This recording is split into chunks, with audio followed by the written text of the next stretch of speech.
Akong nadiskubrihan nga nakipag-er-er sa laing babay ang akong bana a night before sa among kasal.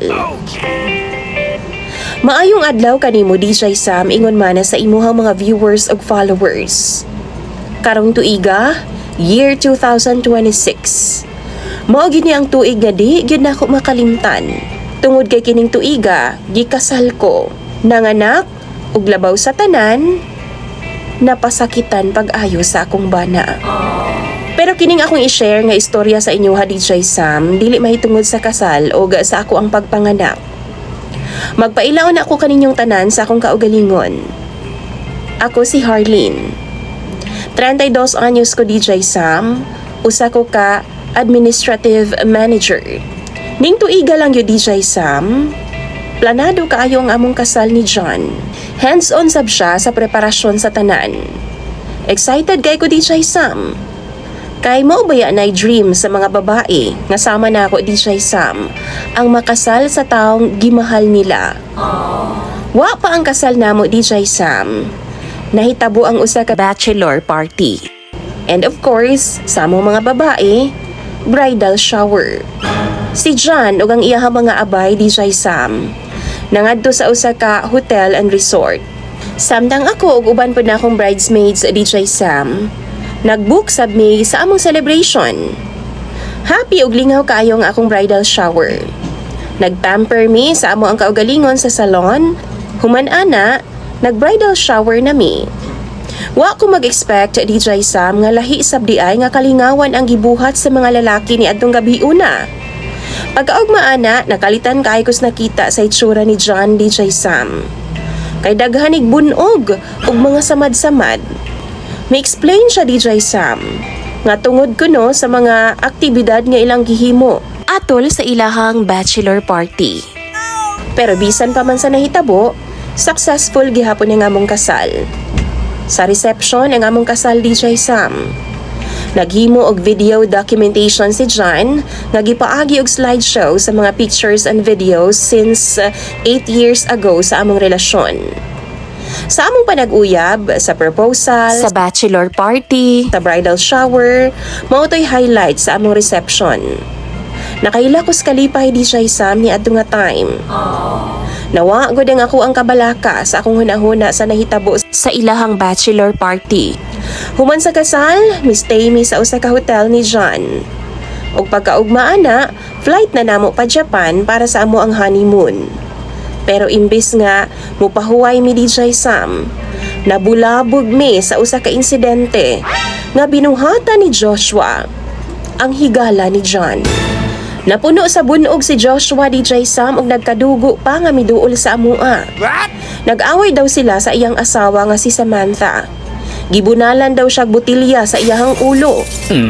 Dali na mo siyang gida sa hospital ni John DJ Sam.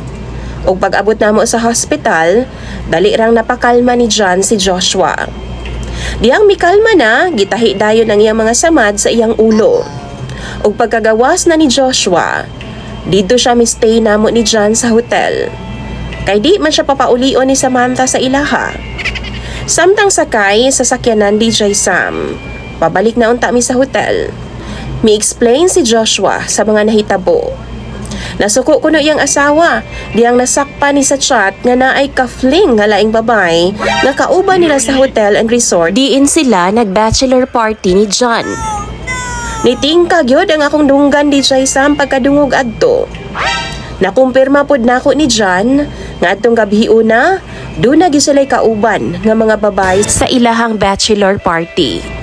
Gibaliwala lang usa nako DJ Sam. Aron nga di maguba ang among adlaw kay flight na sab namo pagkaugma pa Japan. Samtang naami sa Japan no, wa kaayo nako ma-enjoy ang moment. Dili man sa ingon nga pangit ang Japan. Nindot kaayo ang Japan DJ Sam. Kaso lang ang akong utok maoywa na himutang. Tungod sa pagunahuna DJ Sam sa mga panghitabo nila sa ilahang bachelor party. Na-feel gid na ako DJ Sam no nga gibinuangan ko na makak sa ako si John. Dihang mi-deny siya DJ Sam. Atong una na kong pangutanan niya, Ngawa daw sila'y kaubang babay sa bachelor party. Tapos nasayra na pod na ako kang Joshua nga naagi ay mga babay sa ilahang event DJ Sam. Sa pag-uli namo sa Pilipinas, nakig-istorya dayon ko sa akong bana nga si John DJ Sam aron maklaro ang mga bagay-bagay. Ingon pa si John, naa daw giregalo nga babay ang iyaha mga barkada sa iyaha. Pero giklaro po niya DJ Sam nga wa daw nahitabo sa ilaha. Wa daw ko'y angay hunahunahon og kabalakan. Ug dapat daw, di na mo gubon ang among moment anang butanga. Honeymoon na mo DJ Sam maong dapat mag-enjoy daw ming duha. Misalig ko pag-usab ni John. Humana sa among honeymoon, balik trabaho dayon mi. Naisab ang feeling karon nga usa na migbalay. Sama sa miagi, matag na ay milestone sa among kinabuhi ni John, well documented kaayo ni. Diyang miabot ang adlaw nga pwede na namong mahibawan ang gender sa among anak. Si Lilia ang akong gitahasan nga maoy mo handle sa gender reveal party. Gusto man sabgod na akong ma-surprise sa DJ sa maong gitago ni Lilia ang gender sa amoa. Diyang nahitabo na ang gender reveal party. Dili lang usa ka announcement ang nahitabo adtong adlawa. Kay may lain pang revelasyon ang akong nasayran. Wa na ko damha, gikan sa usa sa mga bisita namo sa party. Usa ka uninvited guest ang kalit nga mitungha sa maong event. Usa ka babay DJ Sam nga buntis pod sama nako. Ug nagpaila siya sa ngalang Shaira. Ang babay DJ Sam, siya ang babay DJ Sam nga naka-sex ni John sa bachelor party. Ug nag-uban pa daw sila ug nag-sex a night before sa among kasal sa akong bana. Siya ang stripper nga gihisgutan ni Joshua nga regalo daw sa iyaha sa iyang mga barkada.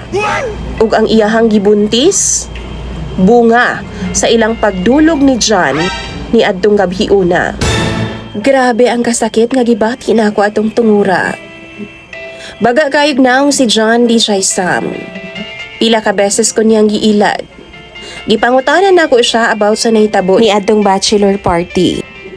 Pero niingon siya wa daw ko'y angay kabalakan tungod kay wa daw sila'y kaubang babay ni adtong gabi una. Tapos hinay-hinay na akong masayran ang kamatuuran. Gawas diha DJ Sam, gisulayan pa kog bilog ni John. Sige siyag pangayog pasaylo sa ako Pero unsaon pa man, wa na ko makahibaw kung naa pa ba'y tinuod sa mga words nga ginagawa sa iyang mga bakba. Wa na ko magpadanya DJ Sam, tungod na makak siya sa akwa ug taman. Humani adto no, mipauli ko sa among probinsya. Nagpalurang ko sa akong gibati. Nag-maternity leave ko DJ Sam aron nga magkalagyo una mi sa akong bana. Gitry niya DJ Sam nga sundan ko sa probinsya, pero wa na nako siya giatubang pa. Milabay ang pipila ka semana, due date na nako DJ Sam. Usa ka healthy baby girl ang akong gipanganak. Ug ang akong anak, gipanganlan na kog Aliyah. Mauna ang pangan nga among napili ni John kaniadto. Ug sa pag-abot ni Aliyah sa akong kinabuhi DJ Sam, ang kunon ko nga naghuna-huna ko sa iyang amahan. Never nga nisangko sa akong huna-huna ug wa yun ko magdahom. Nga ipanganak na ako si Aliyah nga mag-inosara. Wa sa among kiliran ang iyang amahan. Ang iyang bakakon nga amahan nga si John. Karon DJ Sam, grabing suyo niya sa kuha. Sige siyag hangyo DJ Sam nga hatagan daw nako siya og tsansa para daw kay Aliyah. Pero DJ Sam, naglibog ko. Tungod kay hangtod karon, bati gihapon nako ang kahapdos sa akong kasing-kasing tungod sa iyang pagpamakak ug gibuhat DJ Sam. Bachelor party? A night before sa among kasal, nakuha pa niya nga makipagdog og laing babay. Maunang mangutana ko sa imong mga viewers DJ Sam. Angayan ba si John og ikaduhang tsansa? Palihog daw tambagi ko ninyo sa comment section. Imong sender DJ Sam og follower, Harleen.